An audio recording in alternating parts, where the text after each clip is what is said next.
Are you a podcaster? Maybe you've got that big idea and you're looking for a network to join. The multi-award-winning Ozcast Network can get your content to eyes and ears all over the world. Join now for the first month free, and you could be featuring this sound at the beginning of your podcast. Ozcast. Simply head to ozcastnetwork.com for details.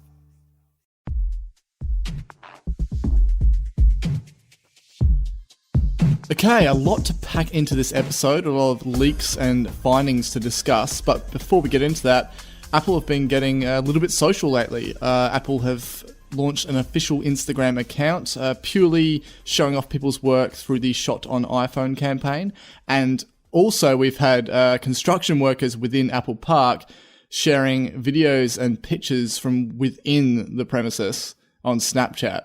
So a lot of people are describing this as actually looking like a spaceship on the inside. What do you think about this sort of thing? Yeah, it looked quite interesting because I thought they'd finished construction, but obviously it was only one part that moved in April, was it supposed to be? So yeah, the photos were quite cool, although it looked like a bit weird with a lot of black specks over them. But yeah. I don't know if that was actually purposely added or was stuck on his lens or something.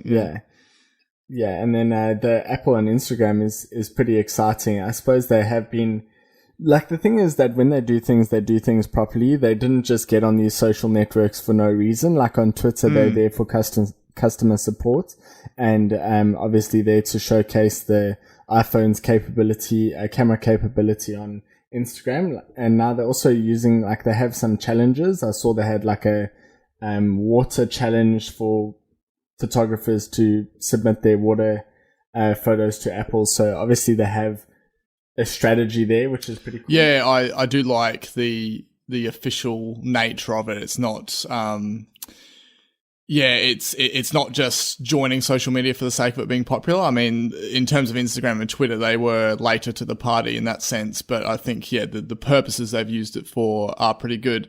And I think the funniest thing is the Instagram launch says 12 photos on there, and it's like 270,000 followers, and it's 7 following. I always thought it was pretty funny. But yeah, I think it's up past 500,000 now, but yeah. Yeah. I think this is like the day that we found out about it. I checked it, so it would have doubled and probably even higher than that now. So, and just before we start, I've actually finished this series on Netflix, the Jason Bateman one called Ozark, and I really love it. And if this was a pop culture podcast, I definitely want to do an episode on that. But I did notice, funnily enough, his iPhone case is the battery case that he uses throughout the series, and I've never seen it on a show before. So I've never seen it on a show, but I have seen like a lot of celebrities using it, which is quite interesting. I don't know if... I just thought it was funny that he kind of worked it into because he directs a lot of the episodes as well. So, yeah. It's pretty cool. Yeah, I thought it was pretty funny. Except for there's one part where he's driving and he's trying to get Siri to call his wife, and then Siri gets it wrong and he's like, stupid thing or whatever, and he throws his phone on the chair. But, it was pretty funny. Anyway, going to move right into product perception. Okay, so before we get into all this iPhone 8 HomePod related information, you have a new purchase, surprisingly back in the Mac space. So tell us about your 12-inch MacBook. Yeah, I think it is a bit of a surprise. It comes as a bit of a surprise to anyone who's listened to the show for a while. But essentially, in preparation for being pretty much iPad only, except for a little bit of work, I decided to get the 12-inch MacBook. So I sold my 13-inch MacBook Pro, which was the 2014 year, but I bought it in 2015. So I sold that, and then was also going to sell my partner's MacBook Air, but got a lot, much lower offers on that. So I haven't sold that quite yet. But anyway, the point is that for both of us to share the MacBook with different logins, and for the iPad to continue to be my main device. So I think, what do I use my MacBook for? So I use it for recording this podcast, and right now I just pretty much use it for a bit of code, and I wrote like a budgeting app that runs code, and I can go onto the website and stuff. So that pretty much needs to run on a computer for me to be able to use it. So because I use Apple Pay, so on ANZ, I have to transfer money to ANZ every month. So basically it just like helps me optimize that. So that sort of is my workflow with the MacBook. But just to cover like a few of the general points for, for the listeners, like the biggest, I suppose, change is the new keyboard compared to the original butterfly. Oh, not butterfly. Is it the butterfly switch? It is the butterfly. Butterfly's the new one. Yeah.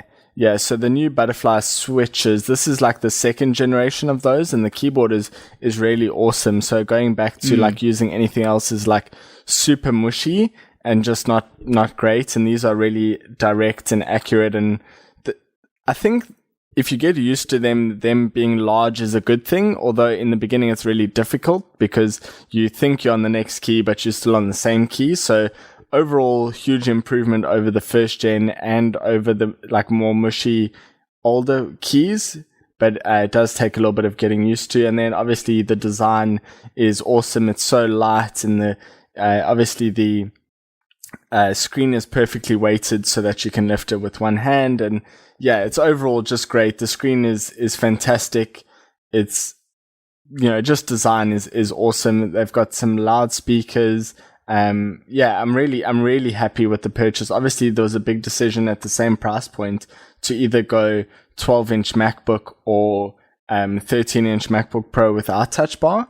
And obviously we went 12-inch MacBook. And I think the primary reason for that was just the overall larger amount of storage, because we're sharing the computer. That then meant we had 128 gigs each instead of 64 each. So that was a big deciding factor. And then just the form factor. It was, always when I looked at it on paper, I would say, okay, well, I should get the MacBook Pro. And then I'd walk into a store and just say, there's really no need to. I'm really happy with the 12-inch MacBook. And then the thing that sold it to me was Geekbench scores being better than my 13-inch MacBook Pro from 2014. So once I saw that, I knew it was capable of at least running most of the code that I've written. And so I was happy to go for it. So yeah, I mean, is it a huge step up from the last year's model? I'm going to go with what most reviewers say and go no. If you already have last year's model or the 2015 12-inch MacBook, don't get one. But if you've had an Air for a while and you're looking for something new, it's an awesome machine. That's really cool to hear.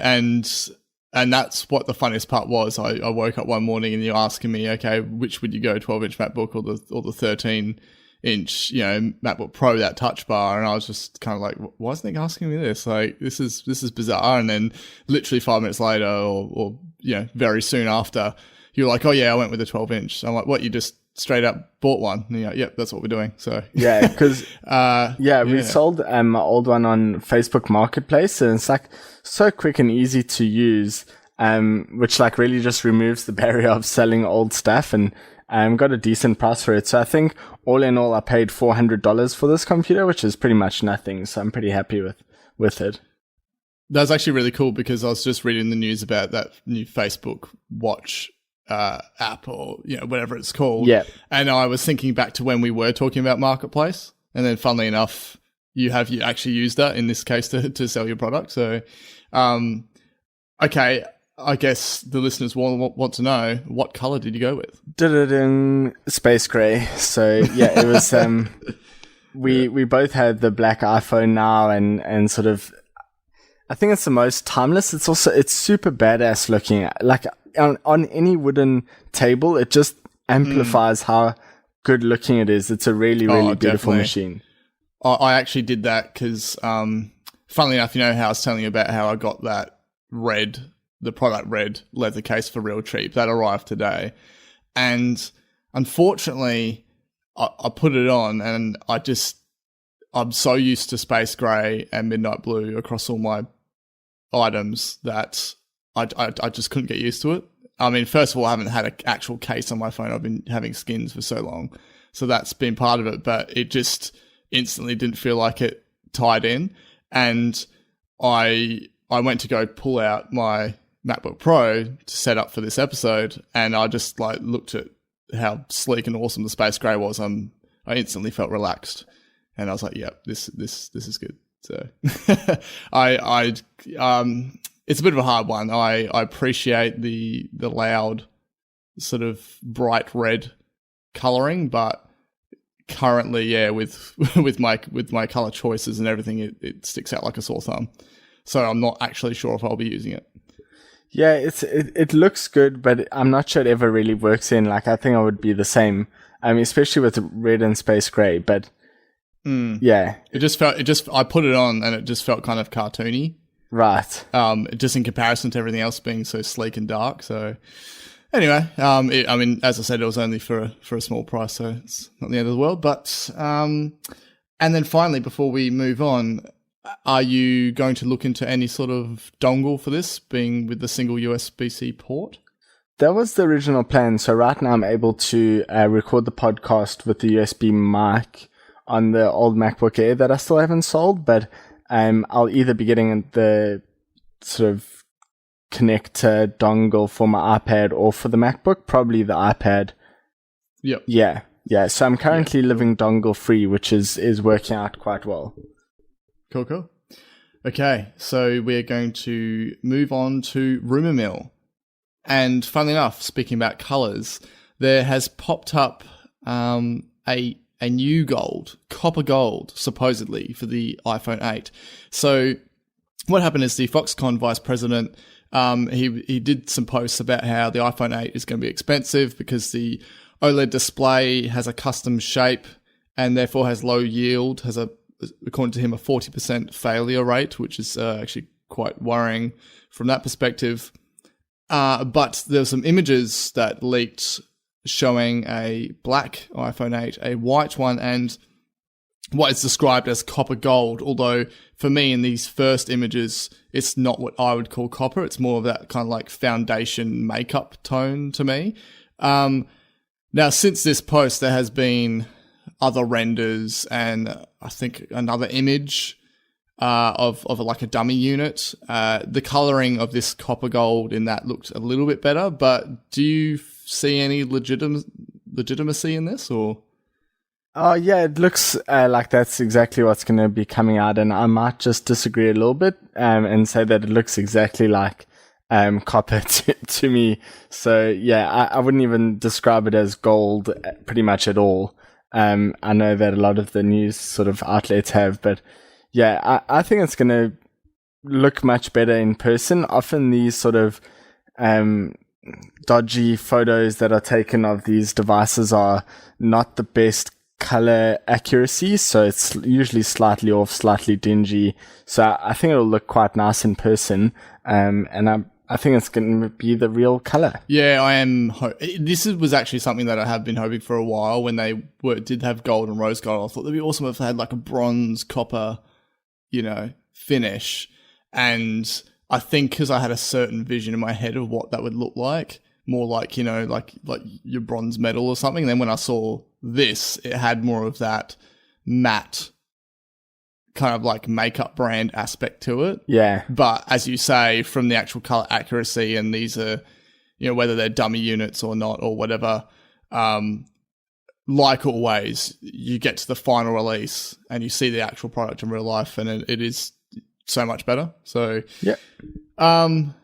It has been it is a surprise because it did sort of come out of nowhere, but yeah, I would sort of think that this could very well happen. I'd put like a 80%er on it, and yeah, I'd really like to see the actual official launch of it and the actual product in real life. Although with concerns about shortages and very limited availability, I'm not sure how soon that will be. Yep, especially regionally. I suppose if you could get to an Apple store, you might at least see one earlier. But yeah, we'll see what happens. Although it's always up and down on whether the supply will be okay with this model or not. I would expect like it to be worse than the iPhone 7 Plus last year for the jet black model, but not quite as bad as like AirPods. If you line up at the Apple store and you're lucky enough, maybe you'll just cop a look of it. Could be. Yes. Yeah. Okay. So another surprise. Now we between us, I mean, of course, we go based on rumors and leaks and gut feeling. We were just thinking, okay, maybe Watch might get a slight spec bump.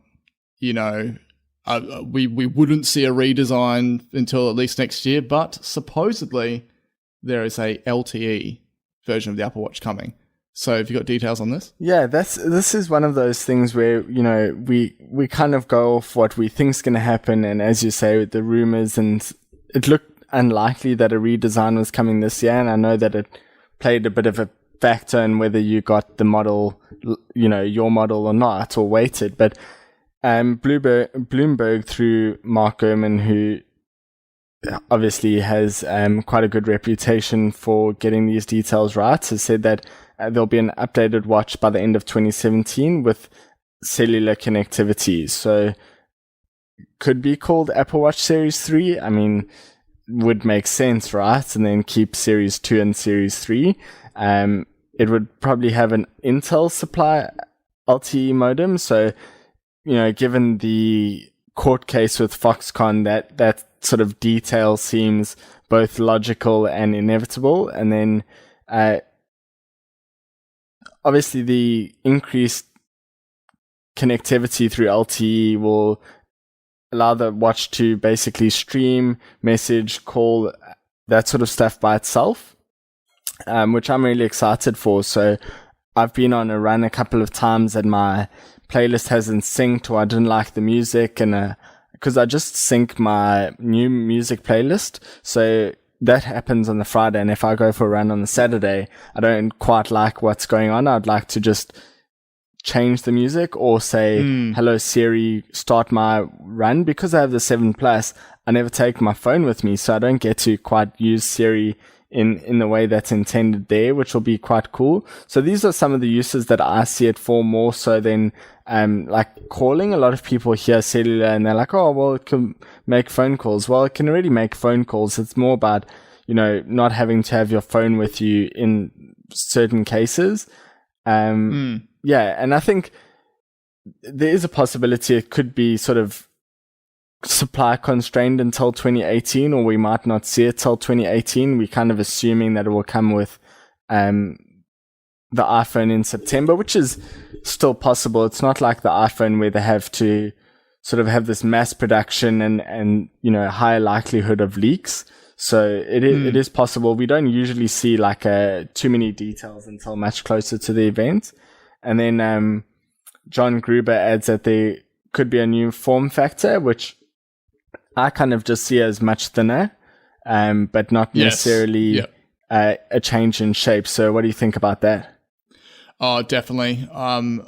My reasoning, well, two things is I wouldn't want a round one, just for the reason that any round smartwatches I've seen, they always either like you've got the flat tire thing going on, or it cuts content off, or the majority of the text has to be centered. It's just like, I get it from a dial perspective, or having, you know, icons placed in a circular form, but for all the other things like messaging and that you would use with it, it just works so much better in that rectangular current Apple Watch form. So yes, I think if anything, it will be slimmer. Now, watchOS 4 definitely aligns more with that reasoning. I mean, the way that the card sort of style view of the app switcher and that, or the docks, sorry, that is even, you know, more aligning with the, you know, rectangular format, and that would hide even more of, you know, the what you can see from each app if that was in a round form factor.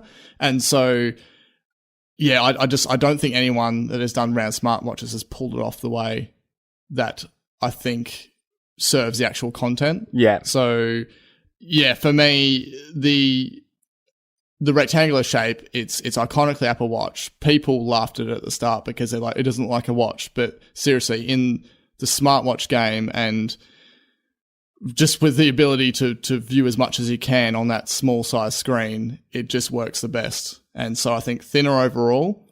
But there is also been people throwing it out there, do you think they would change the lug shape?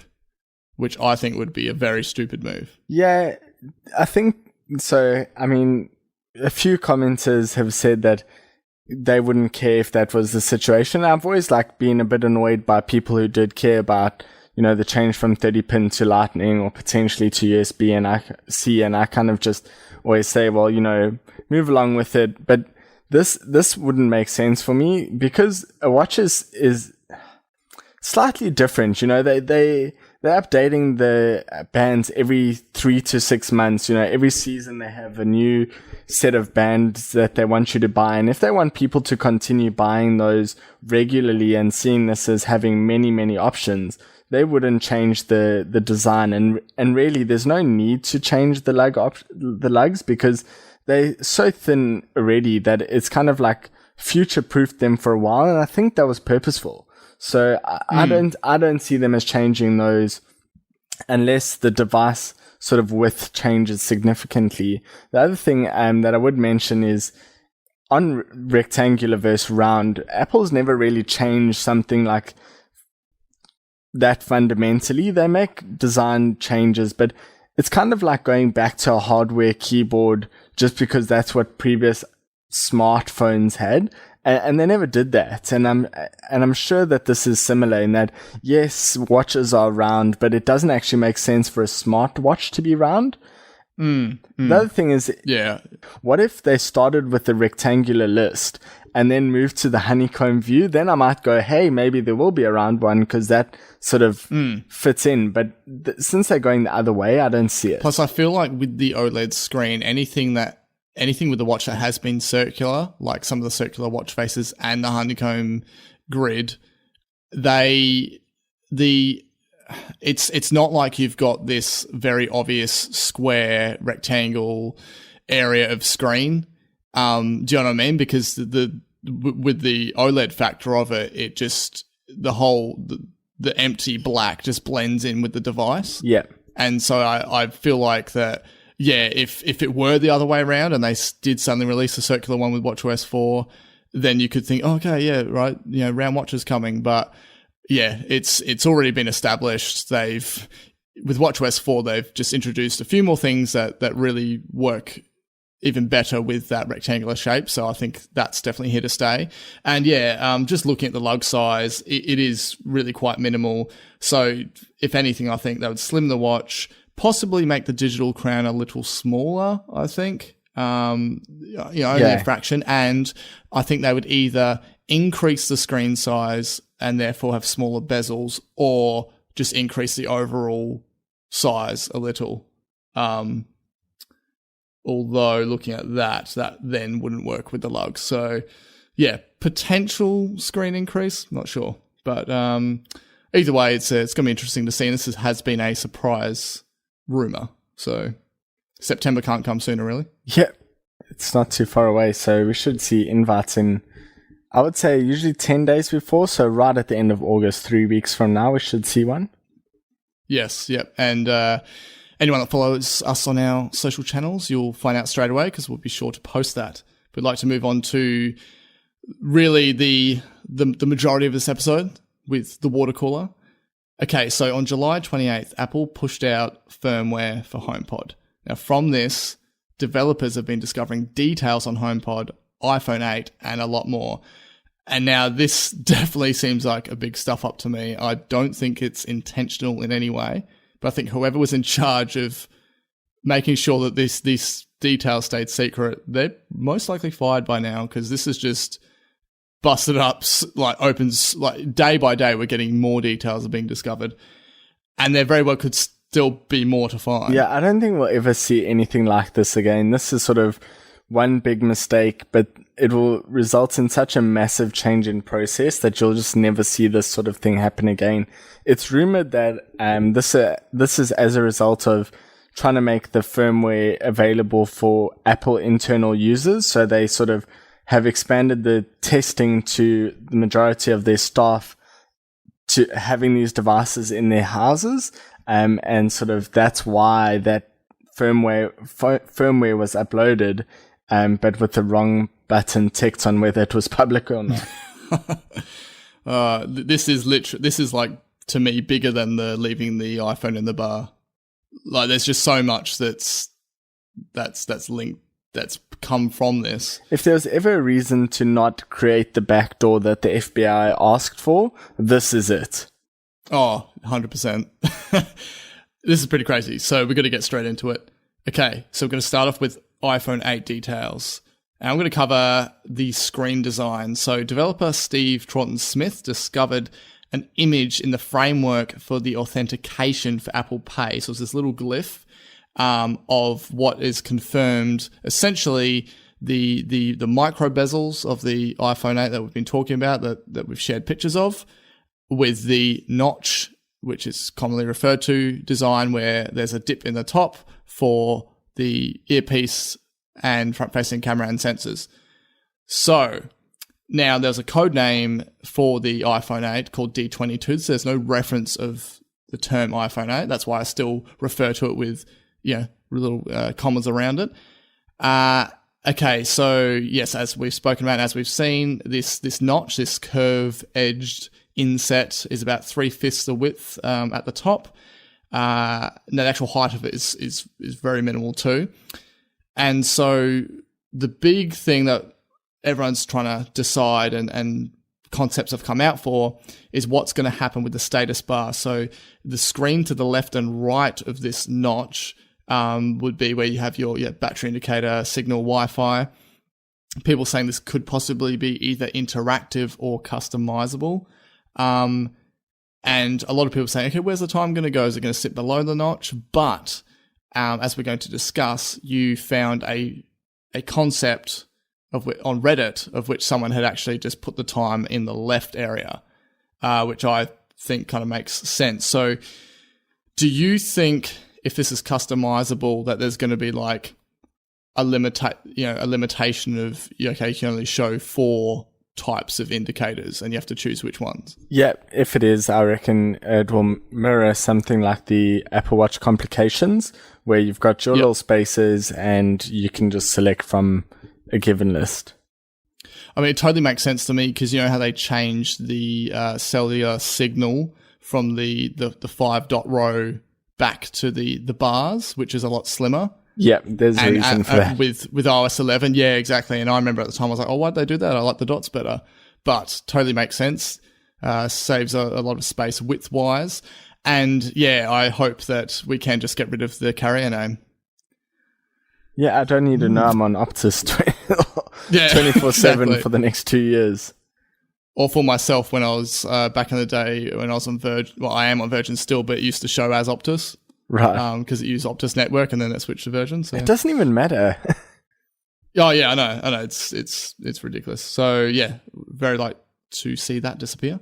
And there's what has been found as like we're expecting a software home button, right? There's no physical home button. And so this has been referred to as the home indicator.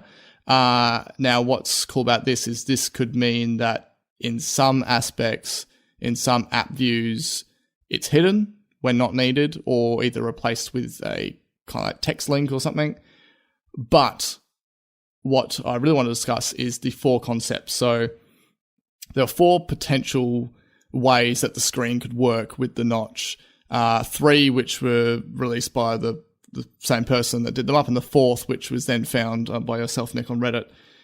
So all 4 use the idea of having the secondary navigation at the bottom.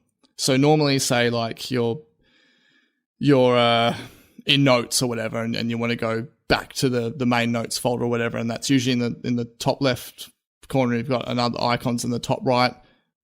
Use that type of navigation, that secondary navigation that will appear to the left and right of this software home button. So that is present in all 4 concepts. But the first one, which by the way, I've posted these on our social account, so you can check them out there if you haven't seen them. So the first one has the notch very visible at the top. So the app that it's in, or the background or whatever, completely fills the screen, so you can very much see the notch shape. Version 2 has the status bar area in black. So basically, because being OLED, and like with the Apple Watch, the notch, if presuming you have the black front-faced one, will blend into the status bar, so it just kind of looks like you've got this small bezel at the top rather than this notch shape. Now version 3 does the same, but it then mimics that idea for the software home button down the bottom. So it then kind of looks like that you have a small bezel at the top and then a medium-sized bezel at the bottom, which the advantage of this being that then the actual small rounded corners of the app itself are even, but then you've got these uneven bezels. So I was a bit iffy on that. And then the fourth one, which I still think is the best, has that same idea with the notch and the black status bar at the top, and then an equal height version at the bottom where the software home button has been replaced just with the word home. So, out of these four, what's your preference? I think it'll be the same as your one. I'm kind of between.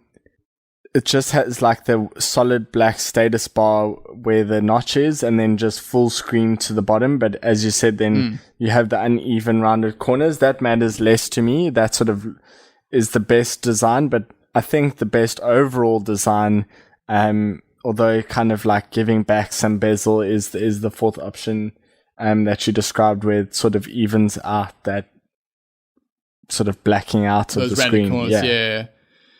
Okay, so how I think this will work is there'll probably be a mixture. So what you see in version 1, where it uses all the screen, you can see the notch, that in portrait mode, that will be how it is across the home screen, across apps, everything. And then in landscape, it will then fill that section, with black, so then you don't have this notch kind of like digging its way into your landscape video content if that's what you're watching.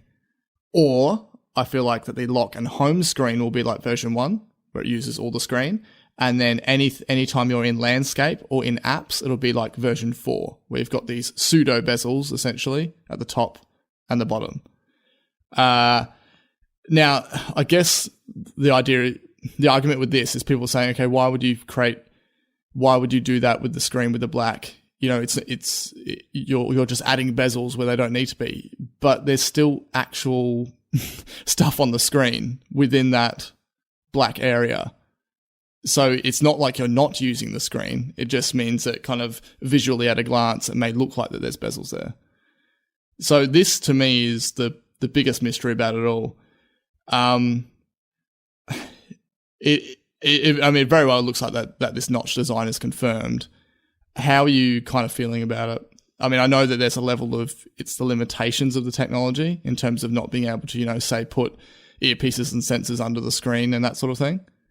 Yeah, it's a case of where if someone else was doing it differently, where they didn't have that notch and they were able to embed this technology under the screen, then I'd say, well, Apple's behind. But the reality is that they're pushing it right to its limit. And this is a case of, it's similar to the camera bump. Does everyone like the camera bump? No, sure, you want a fully flush screen, but when it comes to taking a photo, do you care? You want the best possible photo, and we want the best possible screen ratio, and this is kind of where you'll take some sort of sacrifice in order to get that. And I think, one of my favorite quotes from Steve Jobs is, if people like it, they'll buy it. And if they don't, they won't. And sort of that's the thing that Apple can measure themselves against and see, is it a failure? Did we screw up by having this design where we have a notch or not? So, Samsung has a notch. They just covered the rest with a solid black bezel. So yeah, exactly. Yeah. The only thing I hope, I don't know if it's going to happen, is that the silver versions or whether the copper gold version gets it. Typically with the silver phone, you have a white front. Gold phone, you have a white front. I'm hoping that all the fronts of all color options is black. Just for that notch factor. So I really hope so too. But then looking at some of these mock-up devices that YouTubers have been getting, those are coming straight out of China, where I feel like they're trying to copy it, and I don't know if that's off having seen it with the white bezels or not. So look, I can't see Johnny not doing a white bezel phone, but it just doesn't look right to me. You know, the watches don't have white bezels, so here's hoping they take that design cue and do that for the iPhone. For anyone that's interested, definitely check out the posts that we did and let us know your preference. And of course, really the event isn't too far away, and we're hoping that this iPhone 8 will be announced alongside the supposed 7S and 7S Plus. So we will see very soon. And just before we move on to the next part, there is also looking like that the actual graphical assets with this iPhone 8 are at 3 times resolution. So typically with Retina display, it's at 2 times. So we're expecting a higher pixel density as well, which is always welcome. But moving on to what we were discussing in a previous episode is the idea of Face ID. So also found by Troughton Smith. What sort of details did he find in terms of Face ID, and is it looking like it will replace Touch ID? Yeah, so it looks like from what he's seen that Face ID will be completely replacing Touch ID, and there'll be no Touch ID in any sort of form on the iPhone 8. So yeah, that's that'll be a big change. So the code refers to the existence of an infrared face unlock in biometric kit, which is the framework that Touch ID uses. Obviously well named beforehand by whoever made it anyway. So they codename anything involving facial unlock as Pearl ID, and it appears multiple times in the firmware. So it suggests detection of the partial face at an angle. Let's say the phone is flat on the table, and facial expressions. So there's a lot of like sub bits of code referring to the shape of the mouth or facial expressions like left eyebrow raised or curl top mouth lip or whatever. So there's a whole bunch of things there. Yeah, one of them being pucker, which is quite funny. Like, I wonder what Apple sees as a pucker. Maybe someone else might have named it duck face. Yeah, I was going to say maybe you have to you can set it so you have to duck face to unlock your phone or something. Yeah. Like maybe there could be a setting. I know it sounds funny, but there could be a setting where you probably, what if you don't want your phone to unlock every time you look at it? So you actually pull a face to unlock it. Yeah. I could imagine you doing that just from some of your posts before. Oh, yeah. Just that classic Kerry grin. Yeah. So there you go. So there's some code referencing facial recognition for Apple Pay authentication. Obviously, Apple wants to keep some sort of biometric framework for paying, because it's just that much easier. Rather than having to type anything, then you might as well whip out your card. It looks to have third-party app support as Touch ID does. There's a possibility that they'll use the same sensors to make sure that the phone doesn't sound notifications when you're already looking at the screen. My biggest question around this is, if they go this way, right, it's obviously because they see Touch ID as not being possible. I don't necessarily think that they see it as Face ID being better. So let's say they go down this route. Do they ever come back? Or do they just solidly say that Face ID is better, and if it's not better now, we will make it better and better? Or do they invest? Because I see it as the opportunity to get the fingerprint under the display was a one-off, and they didn't get that. Face ID would have to monumentally fail for them to revert. I think that they've obviously put a lot of time and energy into it. They were really hoping for the embedded Touch ID. As you said, it didn't happen, and we spoke about those examples where it does exist, but it's too slow. And in terms of, obviously, they have to prep this, they have to get this tech right, way in advance, because obviously volume demand is insane with iPhone. And I just, there was a rumor that, okay, Galaxy Note 8 is about to just come out. Okay, let's just forget about that exploding Note 7. Let's release Note 8. And then they're talking about that, Note 9 is going to have a under-screen, fingerprint sensor.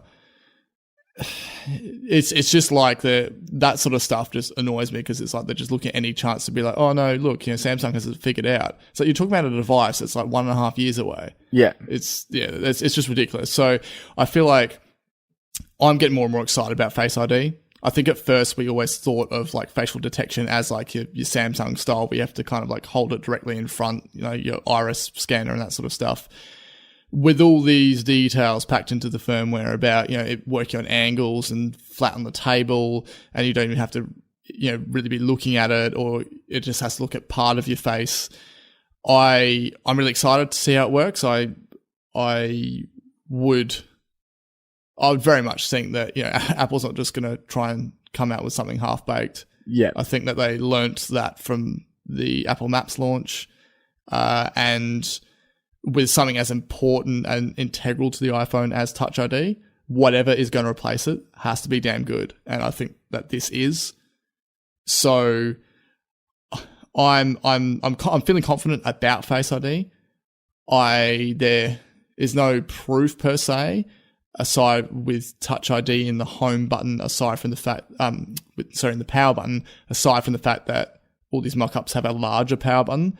I still hold out hope that Touch ID does exist in that power button. Just as that backup, just for those people that I know might not get used to might not want, the phone censoring their face and that sort of thing. Of course, there will still be 7S, 7S Plus for people that just want standard Touch ID. They haven't, whether Face ID becomes the standard across all iPhones in the future, which it very well could, but like anything, you've got these different tiers of devices. And, like SE still doesn't have 3D touch, right? Yeah, and there are people out there that still probably don't even know it exists or really care about it. And so I feel like that Face ID will exist in this top tier phone, just in this phone for this instance, obviously, and then probably even next year, still in that same single higher end device. But eventually, like what they did with Touch ID, where they rolled it out across all devices, maybe 5 years from now, you might have Face ID on everything. I'm not sure. But I am confident about it, but I still have feelings that the Touch ID power button will happen. Yeah, I'll go just for the sake of it and say I don't think Touch ID power button will happen. The other thing that I think, just like to rattle off a couple of things about Face ID, is that it'll be an infrared sensor, so you don't have to worry about it not working in low light. The other thing is that it's most likely different teams working on it, so don't think that Apple just couldn't make the Touch ID work in the past couple of weeks and have decided to slap together something on Face ID. That is most certainly not the case, so they would have been competing to get their technology onto the iPhone. And then lastly, or maybe second lastly, is that I use Hello Siri so much on my iPad. It's one of my favorite things to do, and so often I get caught up with please unlock your iPad first, or please unlock your iPhone first, and then I feel like using Hello Siri in the first place was pointless. And so I think with Face ID, at least given that I was looking at the screen, it would automatically unlock and I didn't have to necessarily touch the home button, which will be pretty cool. Do you think they'd get to the point where Hello Siri would just unlock it anyway? Like that voice-wise? Yes. Yeah, I do. I think HomePod is going to be the kicker for that sort of technology. And then, then lastly, working, like let's say Samsung does go under display Touch ID and spend the next year and a half working on that, and Apple spends the next year and a half working on Face ID and voice recognition unlocking. Like, which do you think is going to be better in 2 years' time? It just, to me, seems like if the future is face and voice, better than touch. Yeah, and directly relating to that being Apple's big focus on ARKit. So everything to do with cameras and sensors, that's like everything to do from a visual standpoint, that's really where they're focusing their energy. Yeah, so, and AI. Like if you think about the way that, I mean, people would recognize their friends and other people that they know, it's through their voice and the way they look, not through their touch or their fingerprints. So like the more that you move into that sort of world, the more it makes sense to move away from fingerprint, which I think is a fantastic technology now. But, you know, I can make the case for why it doesn't need to stay. And so speaking of touch, it's looking like iPhone 8 aligning more along with Apple Watch with tap to wake. Yeah. So same sort of leak, and also by Jordan Smith again. So iPhone 8 may have tap to wake. I mean, I guess sounds okay. I don't think it'll change my life though. I just like it just for the sense that currently, you know, if my phone's on the table, I'm just having to physically press the button and just having to tap anywhere on the screen to wake it up. Yeah. Yeah. I think I try and raise to wake to use the camera quite often. So this, if it doesn't work, I could just tap and swipe over rather than hitting a button. So yeah, sure. Cool. Okay. And there has been a new thing camera-wise found in the HomePod firmware called Smart Cam. So this is essentially intelligent scene selection. So this will be where the camera would automatically use the ideal capture settings when taking a photo. So it would detect what's in the scene and then adjust itself to get the best type of picture for that scene. So example of scenes found in the firmware are baby, bright stage, document, fireworks, foliage, QR code, sky, snow, etc. Now, obviously, most likely to me, you know, like a lot of Apple stuff, there's a lot going on in the background people don't know about. And this would be the same thing to me. It's just going to be happening without you knowing about it. And you will go take a photo of that fireworks display, and you'll think, wow, that looks great. And it's because the phone detected that you were taking a photo of that scene. Now, this very well could actually already even exist in the camera, but not to this level of sophistication. So, I mean, this is straight up the type of stuff that Apple do, always just work on these little enhancements. And as you said, everything involving intelligence and AI being a big area of focus for them. And then alongside this, the iPhone 8 is also supposedly going to be getting 4K video at 60 frames per second for the front and rear. And the slow-mo, which is 240 frames per second, will be available up in the 1080p realm rather than 720p. And there's also reference to something called modern HDR, so like the next level of HDR. So, I mean, all this sort of stuff, combined with the sensors, combined with Face ID, that the cameras and sensors on this thing are just going to be, I can't wait to see it.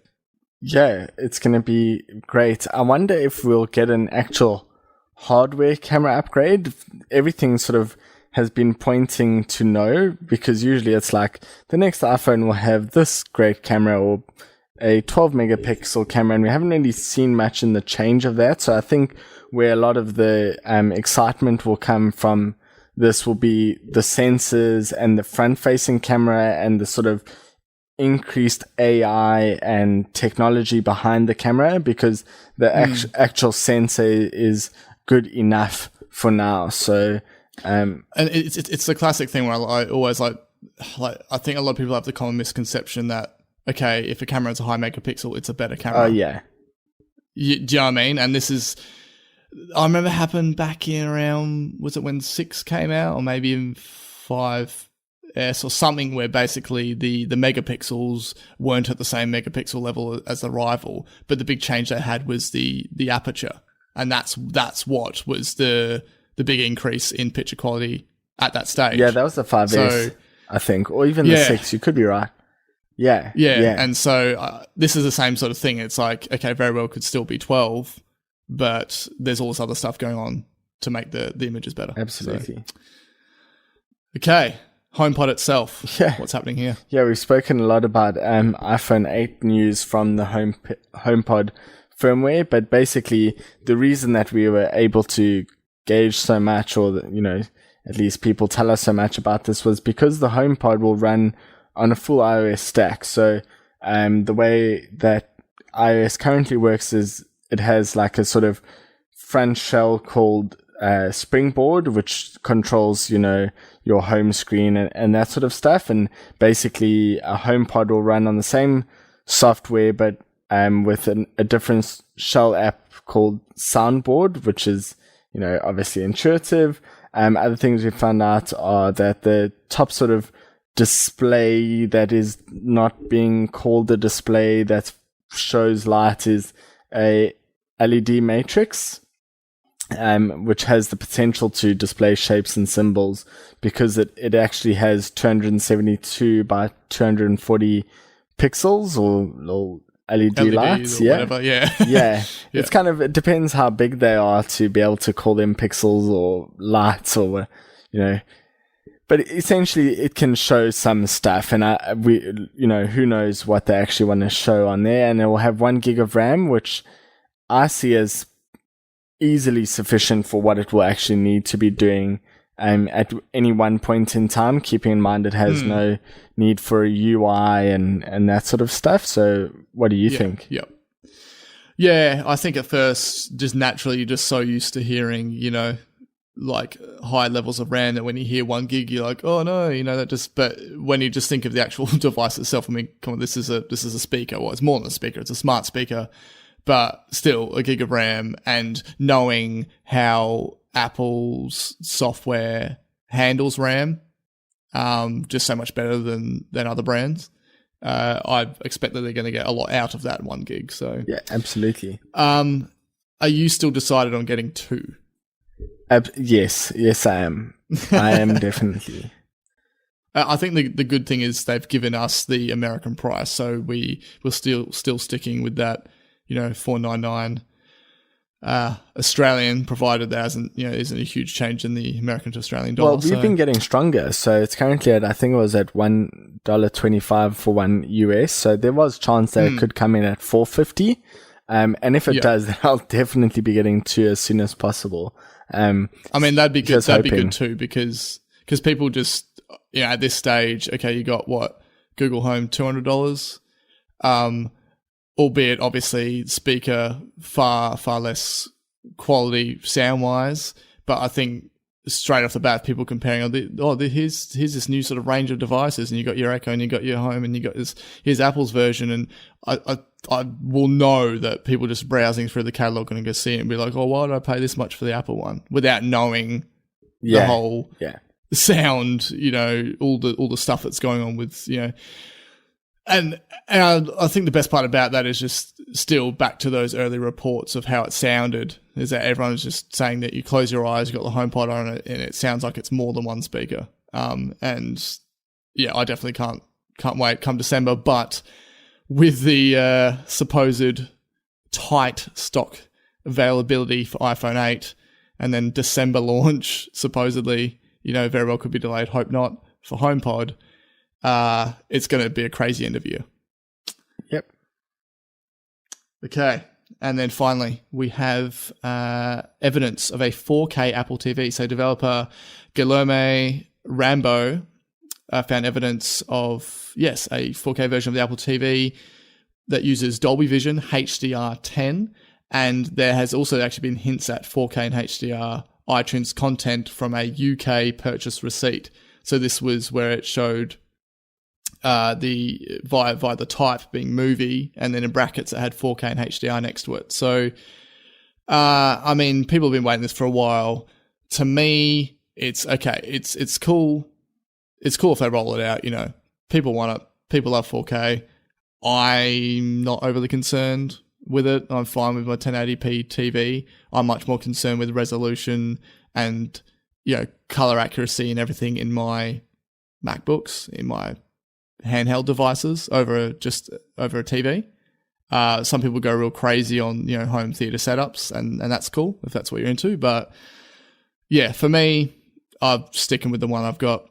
Are you kind of hell bent on 4K, or would you upgrade? Nah, I don't think so. I have been thinking about getting a second TV, an Apple TV. If they happen to fall within a reasonable price range, I would go that way, but I'm not looking to upgrade, especially if there's no fundamental difference other than the resolution. I'm pretty happy with 1080p, and I don't really have a problem with it. For me, I'd rather spend that money on extra HomePods and get them into as many rooms as I can. But that's just, Definitely. As you say, if you are into 4K television and HDR and that sort of route, great. I just don't think it's for us. Yeah, exactly. I mean, we are Apple fans, but it doesn't mean we're, going to be fanatical about every single thing they release. So, and yeah, well, that wraps up all the hidden details that have come out of a simple firmware push for a device that is purely used for sound, reasons. And I'm not sure if I feel sorry for the person that was in charge of the security aspect of it. Yeah, I do. I think it's kind of like obviously it depends how bad. Yeah, I mean, it could have just been a tick box. So yeah, I doubt they were fired over. I hope they weren't fired over it. But yeah. Anyway, there's always some element of surprise or something that we didn't know was coming at any Apple event. So even though everyone out there thinks that they've got it in the bag and they know exactly what's going to be shown at exactly what time, there's still plenty that can surprise us. WWDC certainly did that. Oh yeah, for sure. Okay, and we're going to wrap up with some positive news with the Q3 earnings call. So you want to run off some figures for us? Yeah, I might quote Tim Cook and cherry pick here, and I'll dispense with the usual updates other than to say everything is fine. But it was a great quarter. iPads are up to 11.4 million, in large part due to the new cheap iPad. And basically the stock is well up and companies doing really, really well. So, if you want more details, you can check that out on the investor page or listen to the investor call. I always find that worthwhile, but, Apple's doing great financially. Yeah, I think the best part and most encouraging part about that was that the whole mid-tier flat-out fun iPad paid off. Yep. Basically, what they wanted to do, it happened, and I am actually really interested to see what the next quarter earnings call comes, results in with the iPad Pros. Yep. Okay, so that brings us to a jam-packed episode of Apple Slice. If you'd like to follow us, we're on Instagram with Apple Slice Podcast, on Twitter with @AppleSliceAU, or Facebook.com/Apple Slice Podcast. And if you'd like to subscribe, you can search Apple Slice in your podcast player or visit appleslice.com.au. Cool. And so before we sign this off, anything else to add? I've been watching a few old D-conference interviews with Tim Cook and Steve Jobs that were quite interesting and timeless. So if you sort of in between the product launches and can't get enough of those guys, check them out. They have some valuable business lessons. And I'd just like to sign off with no spoilers, but that last episode of Game of Thrones was absolutely epic. So controversial. Yes, so we are not a pop culture podcast, but if we were, we would be covering that too. All right. Good having a chat, Nick. And with the amount of news that has come out in this past week, I would hope that we have some event details by the next episode. So we'll see how that goes, and I'll catch you then. Cheers. Catch you in the next one.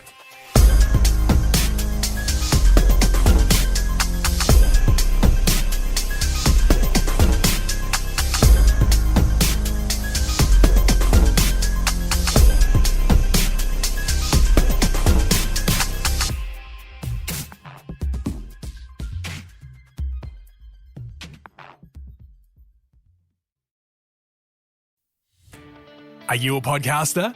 Maybe you've got that big idea and you're looking for a network to join. The multi-award-winning Ozcast network can get your content to eyes and ears all over the world.